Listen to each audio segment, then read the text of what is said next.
ശബരിമല ഞാൻ അയ്യപ്പനെ കാണാൻ പോകുന്നല്ലേ, അത് ഇടക്കിടക്ക് പോവും. അയ്യപ്പനെ കണ്ടു, അപ്പം ഭയങ്കര സന്തോഷമായി.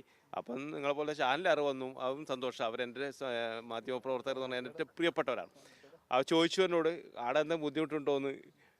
ചില ബുദ്ധിമുട്ട് ഉണ്ടാവുമല്ലോ. ഇപ്പോൾ സാധാരണ അയ്യപ്പൻ്റെ ക്ഷേത്രത്തിലാണ് പോകുന്നത്, നമ്മൾ വീരഭദ്ര ക്ഷേത്രത്തിലോ അല്ല മുച്ചിലോട്ടോ അല്ല ആടെ അപ്പുറത്തെ പെരുദേവതര അമ്പലത്തിലല്ല പോകുന്നത്. ആടെ പോയിട്ട് 10 രൂപ എണ്ണത്തിട്ട് ഇടക്ക് പോയിട്ട് അപ്പുറത്തെല്ലാം ഇപ്പുറത്തെല്ലാം വരാം. ആടെ മൂപ്പറടുത്ത് പറ്റൂല. അതിന് 18 പടിയുണ്ട്, കാരണം കാട്ടിലെ വരണം, കാനന പാത താണ്ടണം, ഒരുപാട് പണിയുണ്ട്. അങ്ങനെ പോയി വരുന്ന സ്ഥലമല്ലല്ലോ. സ്വർണ്ണക്കൊള്ളായി കൊള്ളിയും കൊലയും എന്ന് പറഞ്ഞാല് അതങ്ങനെ നമുക്ക് അതിനെ പറയാൻ പറ്റില്ല.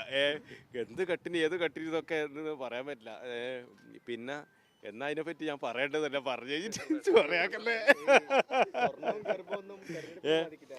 അല്ല അല്ല വേറൊരു കാര്യം, അയ്യപ്പൻ്റെ അടുത്ത് ഒരു കാര്യങ്ങൾ എന്തെങ്കിലും നടന്നിട്ടുണ്ടെങ്കിൽ അതിൻ്റെ കാര്യങ്ങൾ കൃത്യമായിട്ട് അവരനുഭവിക്കും. അത് വേറെ സ്ഥലത്ത് ഞാനൊരു ദൈവവിശ്വാസിയാണ്. ഞാൻ എന്നും വീരഭദ്ര ക്ഷേത്രത്തിൽ പോകുന്ന ഒരാളാണ്, അതിനൊരു സംശയമില്ല.